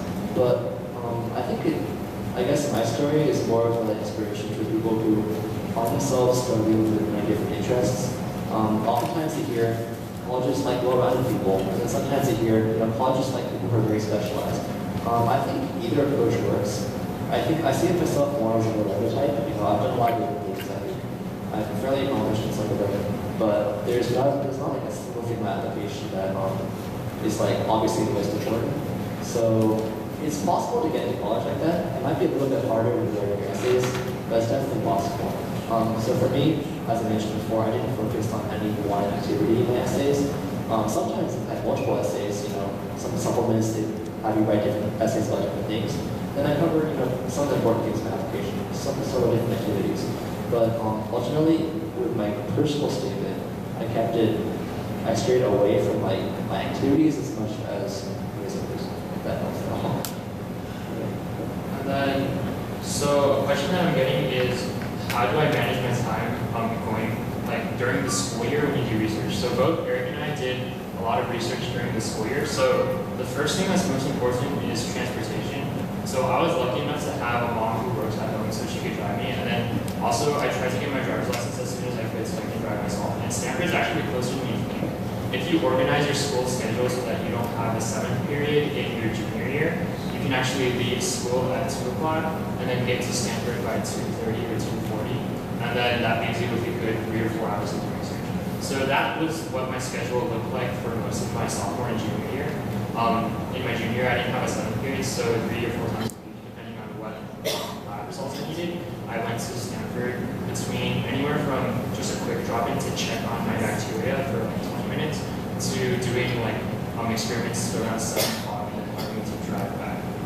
So the way I kind of managed my time was obviously after doing research for that many hours right after school, you get really exhausted. So I would often sleep from like 5 to 8, 5 to 9 o'clock before starting my homework. So which means I basically had a sleep schedule that was like 4 hours at night and then 4 hours in the afternoon. So, or 4 hours from like 5 to 8 and then stay until like 3 to 4 a.m. and then sleep another 4 hours to 8. So you might have to like rearrange your sleep schedules like whatever is most kind of like when you're more productive, like Eric said, but sometimes it might not be the most healthy thing. So you might have to adjust your sleep schedule. So that's what I find that most students do research have to sacrifice like a healthy sleep schedule.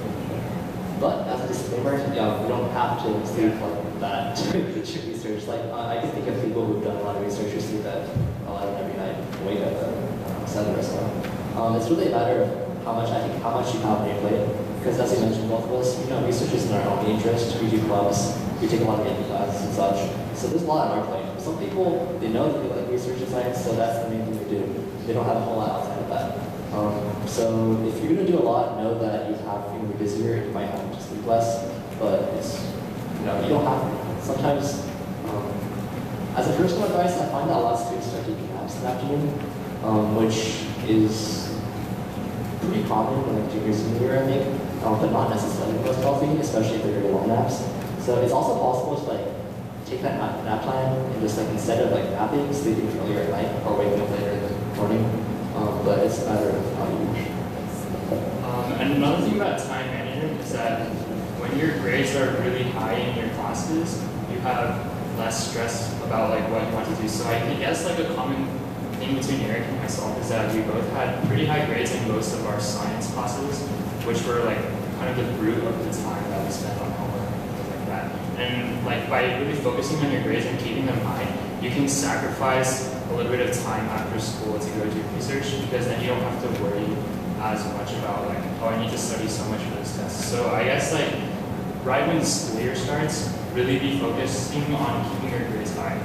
So, and it also really helps around December when you have finals and other things like that. So like, for me, I actually took a lot of my SATs around the time of my finals because I didn't have to study for my finals.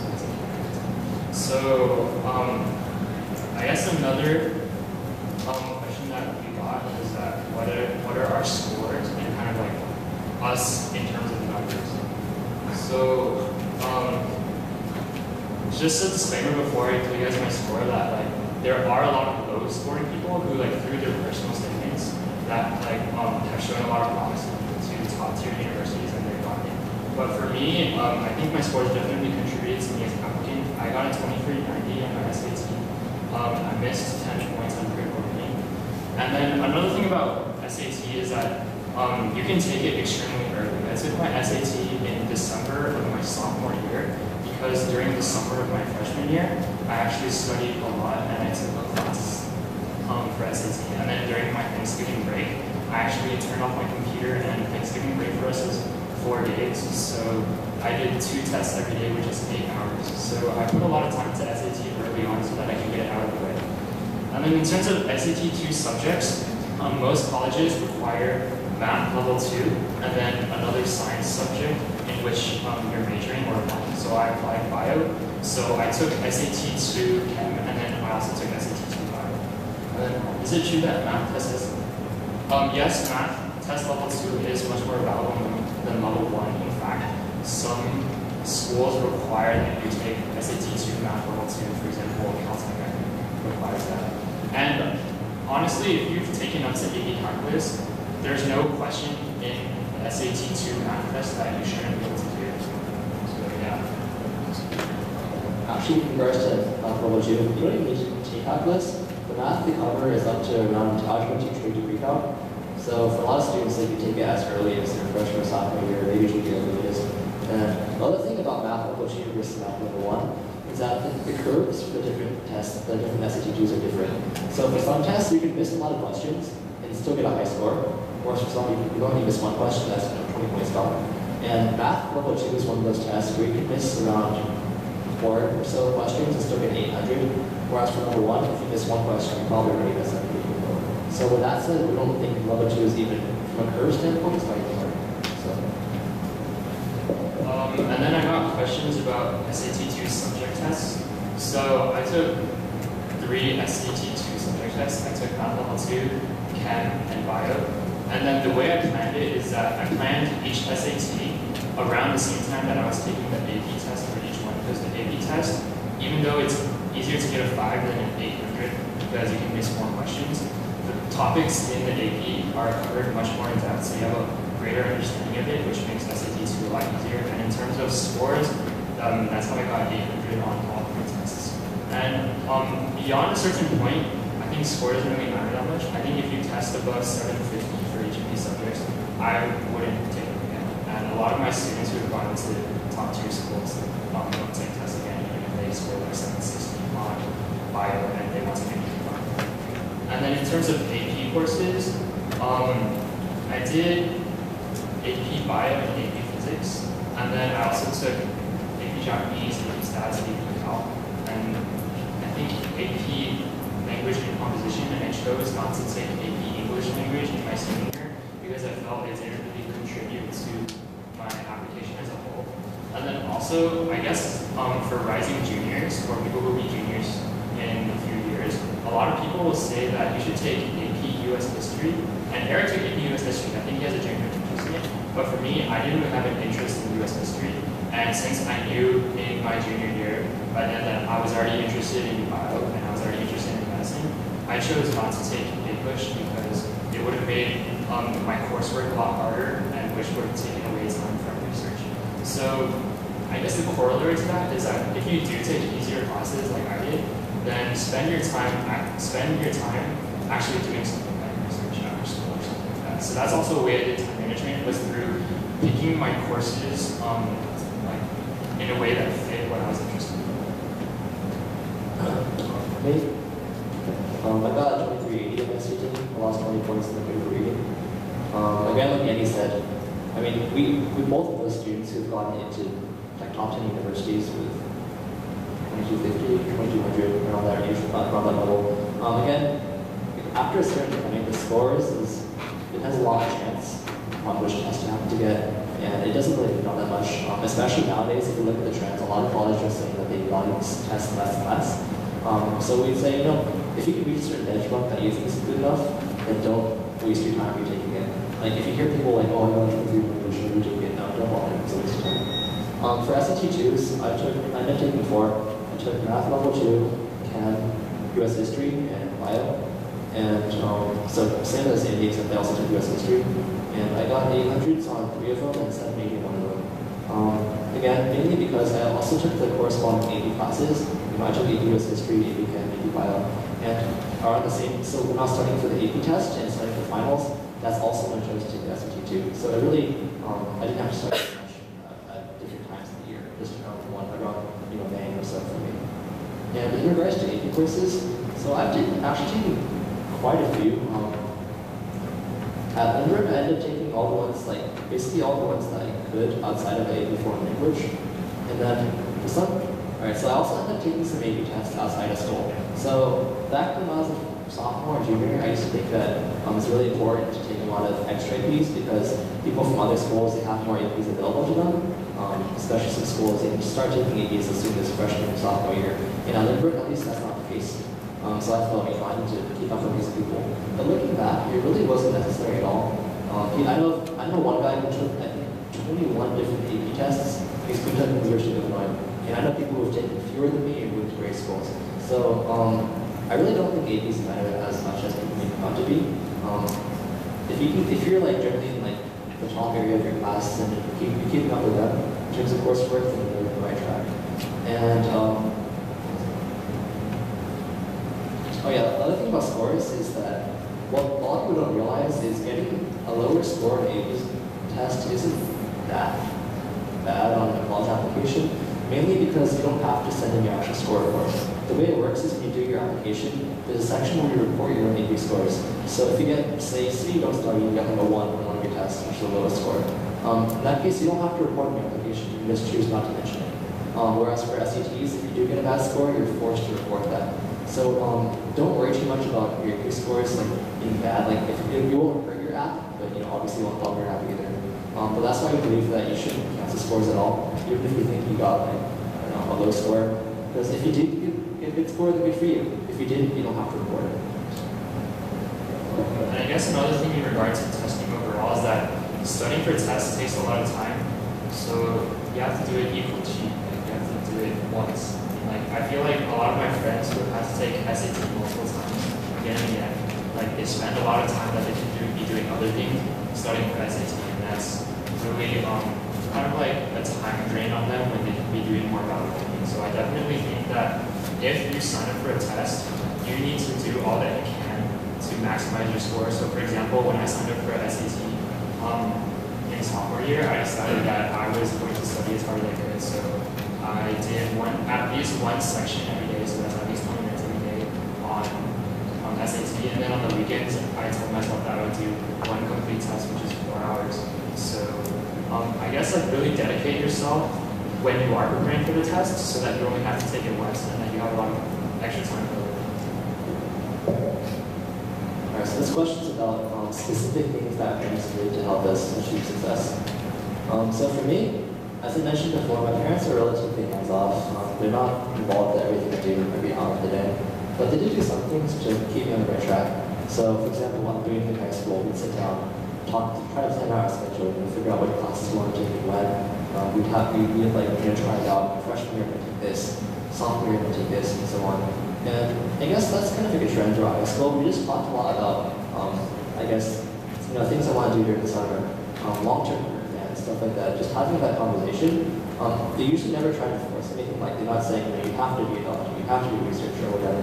They just said, you can, if you think that that's what you want to do, go for it and support you. So that's one thing they did specifically. I guess they checked with me not all the time, but once in a while, to see if I was not wasting time online, but working on things I was supposed to.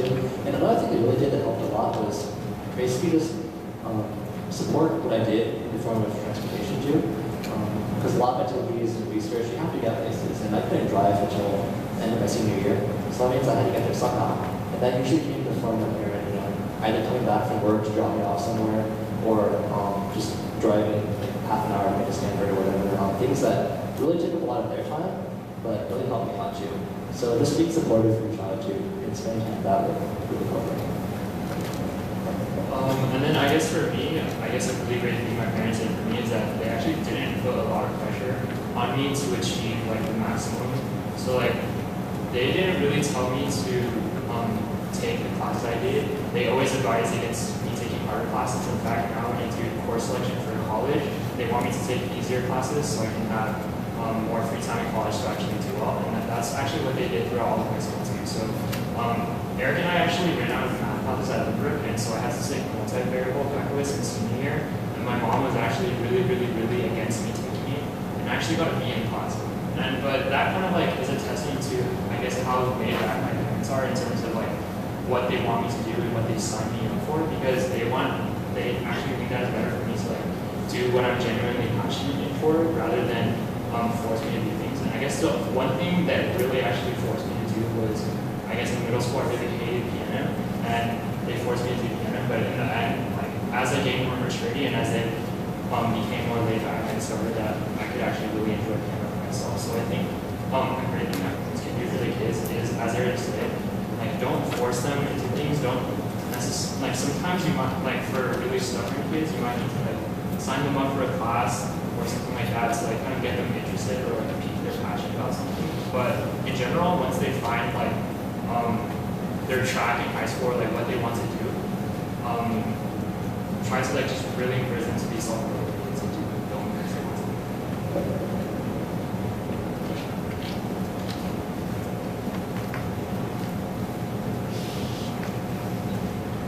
One question we got is, did you do any sports? And if so, which sports? So for me, I ran track back in middle school, and I tried track my freshman year in high school too. I ran long distance at 800. And I found that while I did enjoy track, once high school started, I didn't enjoy it as much as I did before. Mainly because it started taking a lot of extra time to train, a lot of extra energy. And people got very intense, and some people were just naturally more athletic than me, were doing better for less effort. So ultimately, I decided not to keep up track in the future. I did my freshman year, and I stopped after that. Instead, I spent my time doing other things. So when it came to college applications, I meant in sports, like track, like somewhere at the bottom of the application, that was important to me. And so I guess, moral of the story, you don't have to do sports to get to college, but I do think getting exercise and being healthy is important too. In terms of AP biology, we've gotten several questions about it, is that we've taken AP biology, we took it as juniors because as freshmen, our school required us to take freshman biology. And you guys might be a little bit worried because the way that the science classes are set up are that, especially in the Fremont Union High School District, is that if you're required to take freshman biology, then you only have 3 years left to take the rest of the AP science grades, so that you would have to take 1 AP a year. And then sophomores are required to take chemistry or chemistry honors, which means that most students who do all the science classes in high school end up only coming out of high school with 2 APs, either like AP Chem and AP Bio, or a combination of any of the 3 APs.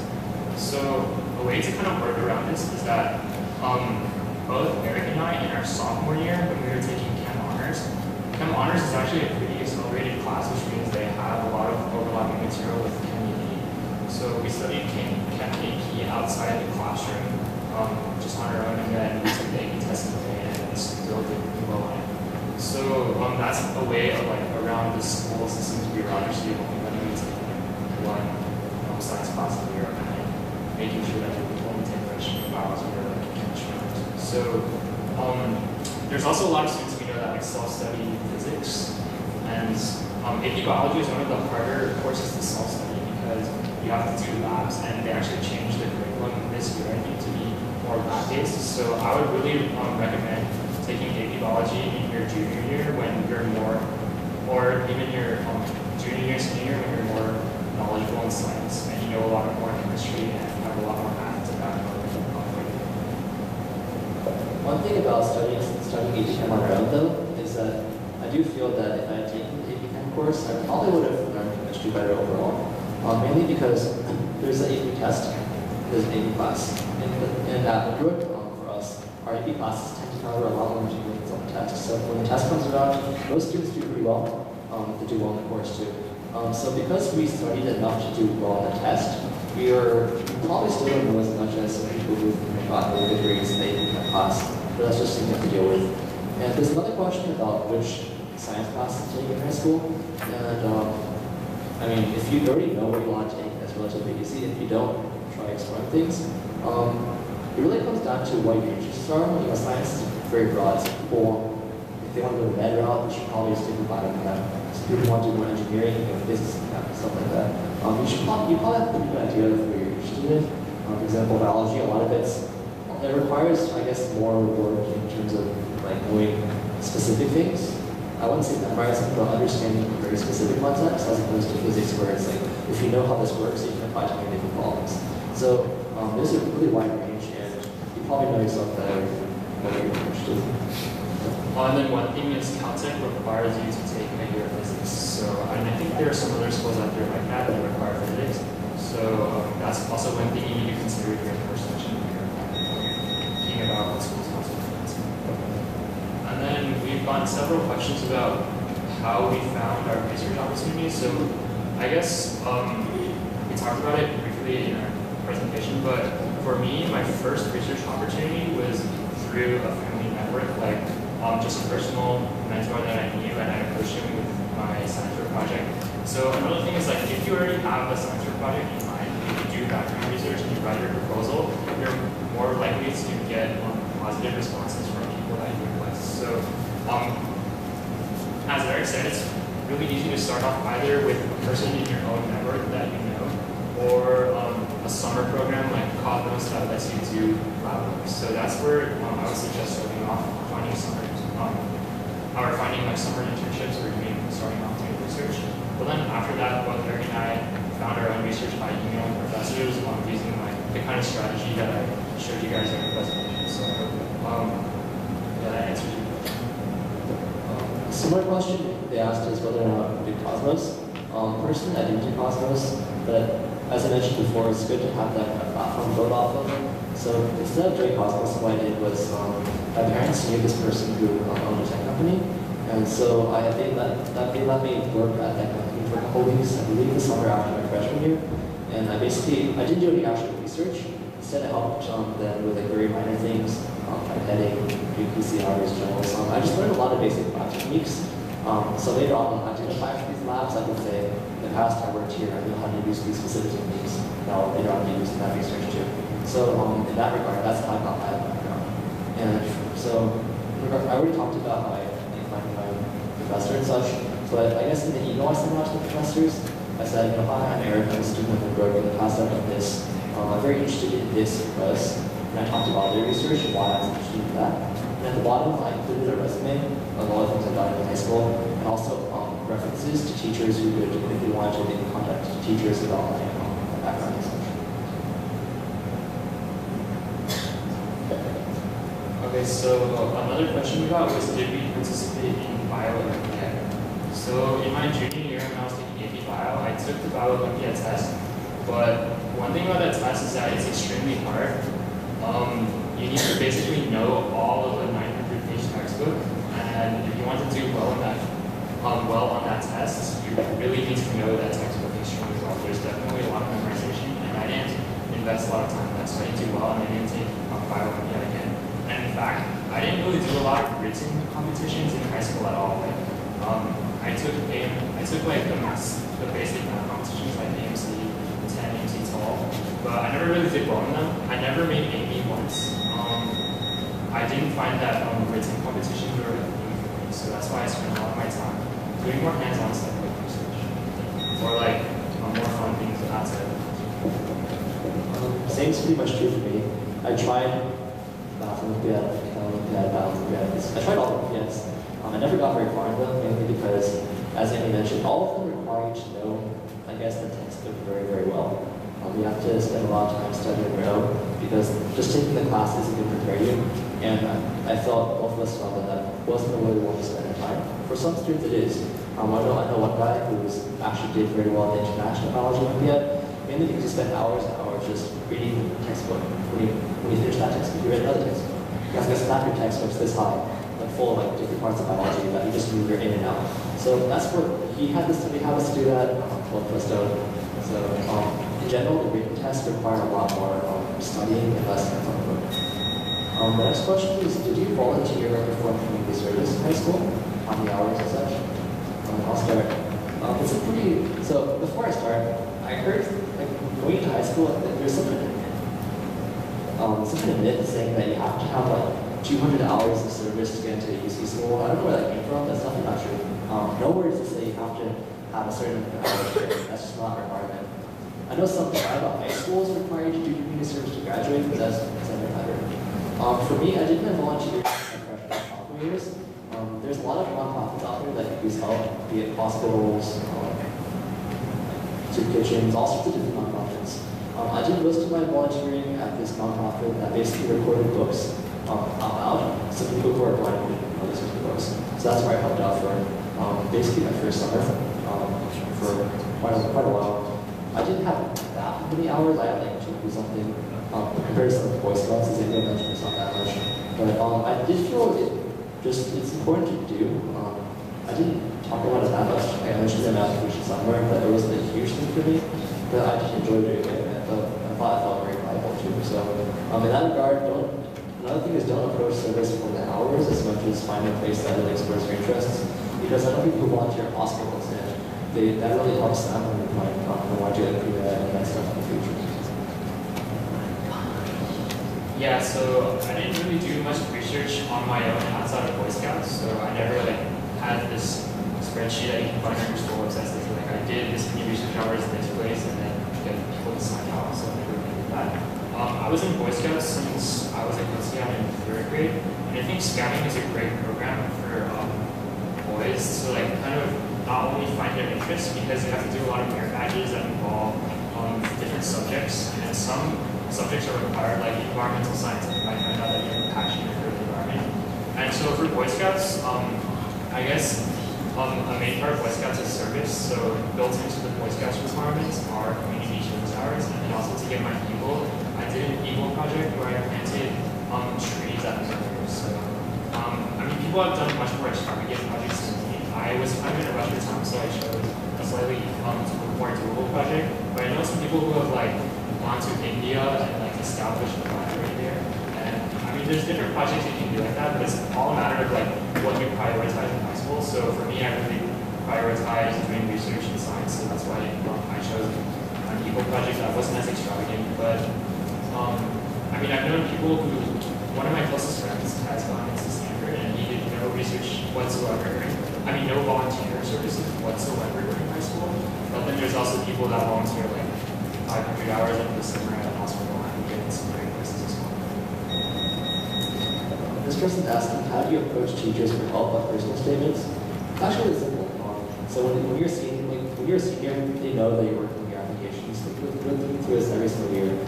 So when you have a draft of your essay ready, you can go up to them, maybe during brunch or lunch or after school when they're free. You just say, no, I'm working on my essay, can you help me a little bit? And they will just read through it, proofread it, give you some critiques, feedback, and it goes from there.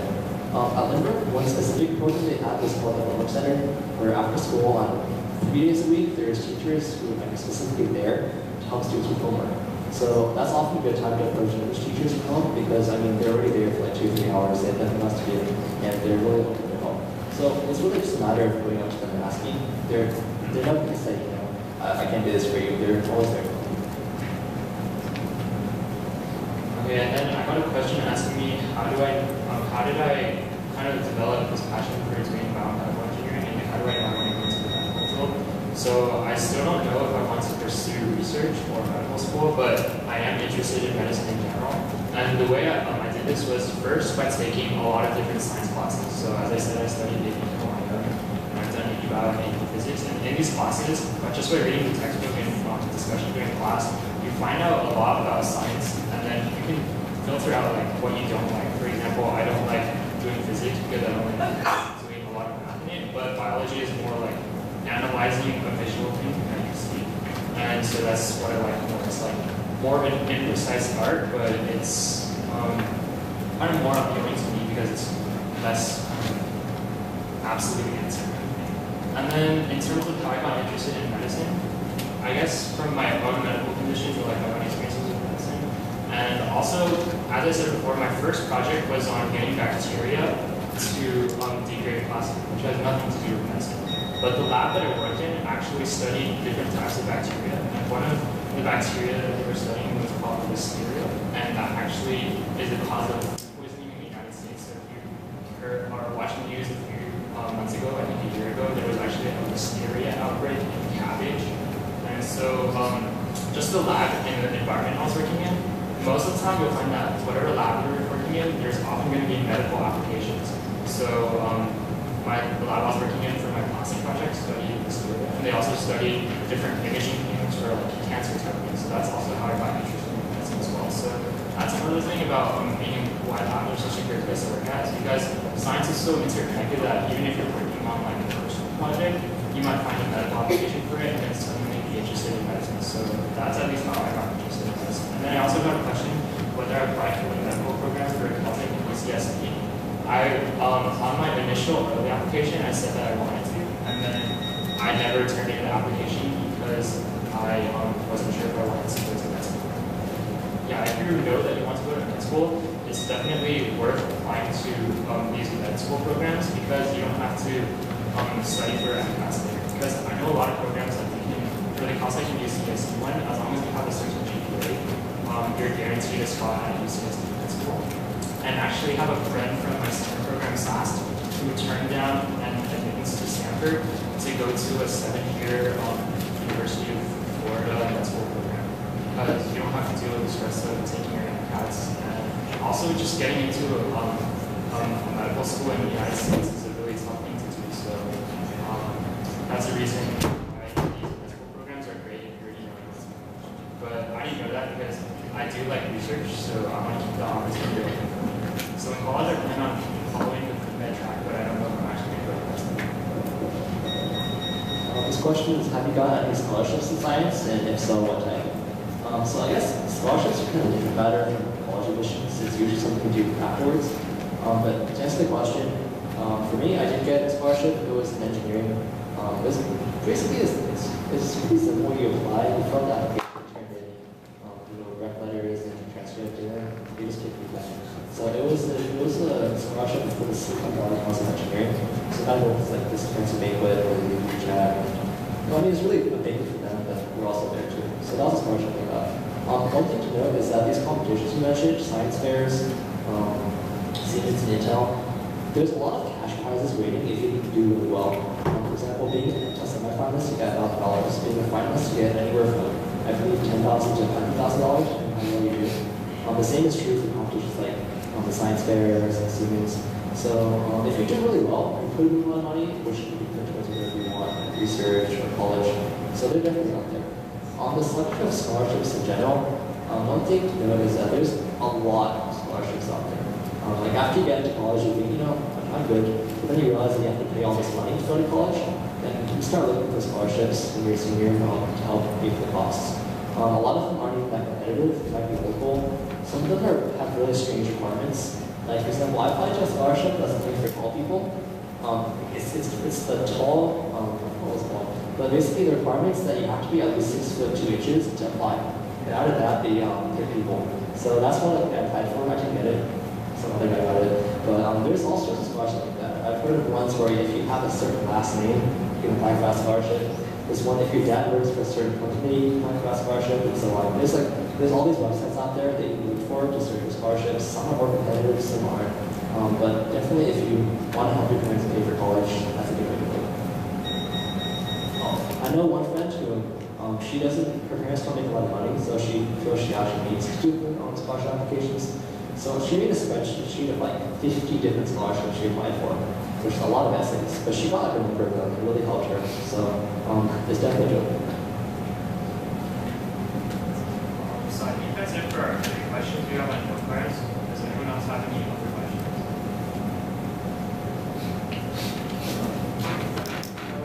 From listening to your presentation, I get the feeling that you guys aren't the most outgoing type of people. Like, I'm not sure if that's accurate or not, but in high school, if you're that kind of person, like you're shy or whatever, there's like impact success in your career, or you can achieve it. I'll start. I guess you're right. I think of myself as an introvert. Before, I used to be a lot more shy and not as outgoing, but that's kind of changed over the years. So one thing to note, first of all, is that like if you're really involved in activities, sports, and clubs, as you progress in high school, you will become, if not more outgoing, at least more confident in yourself. And that helps in a lot of things. So I'd say I don't think like being shy itself is a hindrance. It might be more problematic if you're trying to go for the leadership position and such, but that in itself isn't necessarily a problem. But if you don't have the confidence, if people can't see the confidence in you, that might be troublesome. So I'd say, for me, part of the reason I enjoy doing things like speech debating and FLA so much is because they force me to, go up and speak in front of people, learn how to talk to business professionals and such. That kind of thing really helped me improve my speaking skills and improve my confidence. And from there, I've been able to do things like, talk to directors at science fairs or things like that. So I guess if you're like shy to the point where you find it hard to talk to people, that's something you should actually practice. Not in a weird way, but just like throughout high school and such, to make meetings and whatnot. But do keep in mind that, the other thing is, there's a lot of clubs on campus. Some are a lot bigger than others. Some clubs, have 200 people, sometimes 10 people. So a lot of clubs, like the people in charge are very outgoing, very charismatic. Some of them, they're just, like introverted, shy people, depending on the club. So I think more important than like how outgoing you are is how dedicated you are and how passionate you are. Yeah, so I completely agree with Eric. Like, going into high school, I was definitely afraid of public speaking, I guess. And then So I kind of push myself to do speech and debate and also science fair, obviously pushing me to kind of not only be able to speak publicly, but also be eloquent enough to convince a judge that my project is worth something.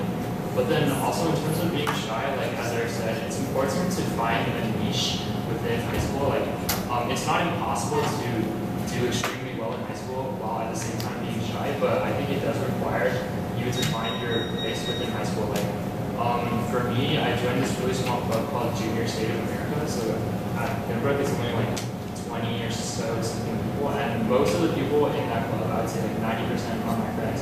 Whereas like if I had joined a bigger club like Science Club, which is like 200 or 300 members on campus, it's a lot harder to make friends, and there's also a lot more people who are like striving really hard to do well. So really just find, if you're more shy, I guess, find a more group of similar people who have the same passions as you. And also, if you do join a big club and you are shy, it's more important to show your passion for that club than like, to be really outspoken. So what I mean by that is like show your dedication by going to as many events as you can, and like even if you don't really like to talk to people, be active and participate in those things. One more thing, being in charge of like say I've literally seen people come in as freshmen, very shy, not talking to anybody, and by the time they same year as me, about to graduate, they've literally like learned so much in terms of their confidence, their speaking, their confidence, their everything really. And so I'd say don't be too concerned about that when you're in high school, if you're say a freshman or a grader or whatever. Rather know that as you grow up, if you do become really involved, you go to all those events, go to conferences and such, you actually will get better too. That comes with time. So it's not, I wouldn't be like too concerned about it, but know that the more involved you are, the more likely you'll be going to be like a very, I don't know, outgoing or whatever person. Any other questions?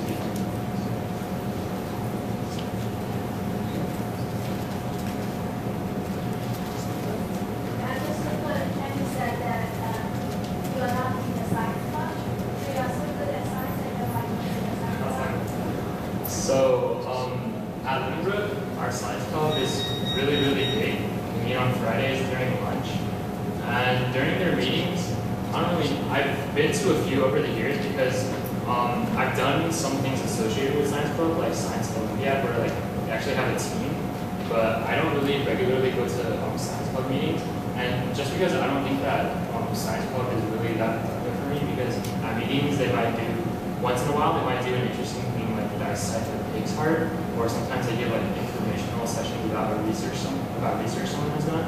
But for me, I found that I've gotten enough of a science experience in high school through my own research, through my own like readings online, things like that, than joining a 200-person club where it's hard to be like an individual person interested in science. And so I feel like that's the case at Lindbrook with a lot of things, like, or in terms of science, because there's a lot of opportunities outside of our science club to achieve. I'm in the same situation. I'm technically a member of Science Club. I've been a member for 4 years, but I don't really do much in the club. Primarily because I don't think there's that much to do. From week to week, they talk about some things. They might have some kind of chemical reaction for a meeting, whatever. Different experiments, but generally, I don't find that I learn much science from the club. I learn my science by reading, by going to class, by doing my research. So I like doing. I'm a more hands-on type of guy. I'd rather not just like listen to people talking to me. I'd rather do my own research, which is one thing the science club doesn't really do, which is kind of why I'm not that involved. So I was part of science club. So if I wanted to try an Olympiad or something, try out for science bowl, that go through science club do that. But as I was never very involved in leadership or such. Here's this question. Do you have a question over here?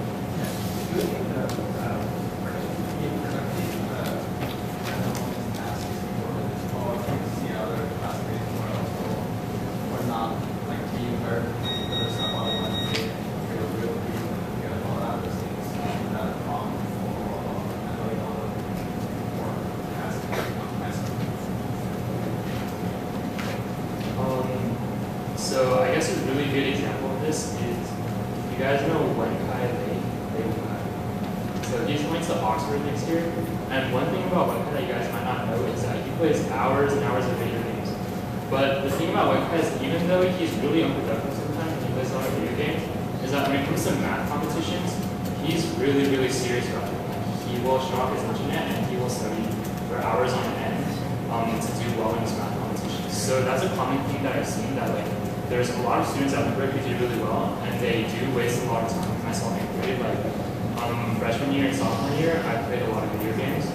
And then sophomore year, kind of when I was preparing for SATs and at the same time having to deal with research after school, I kind of just like self-regulated myself. I'm more interested in doing interesting research than playing video games. So I guess for parents, like really just instead of forcing your child like not to play games, really like instead direct their interest towards something else like that they're so interested in that they are willing to give up games. I'd like to add that in one Christ's case, that's definitely not the model. He's like one particular person who happens to be very good at math. So he's good enough in math that he can get to Oxford based on that alone. But definitely that should not be a model for the majority of people in high school. Playing games for hours in class is not a good idea. But it's just to show that if there's different approaches. Some people like us, we tend to be a bit more well-rounded in terms of what we do. We do a lot of different things, so much to our best of them. Some people, they already know since they're five what they want to do. They pursue that as someone. So I think both work, and as long as you're productive in what you do, that's necessary. Would you say that a lot of kids at Edinburgh start off present or their at Edinburgh, or do a lot of them go to like private labs because like they were the natural resources from you? I'd say that a good number of them, they try out their own little projects like at Edinburgh. For example, I have a lot of friends, like for example, there's this class called STEM research where you get to basically design your own experiments and carry them out at Edinburgh.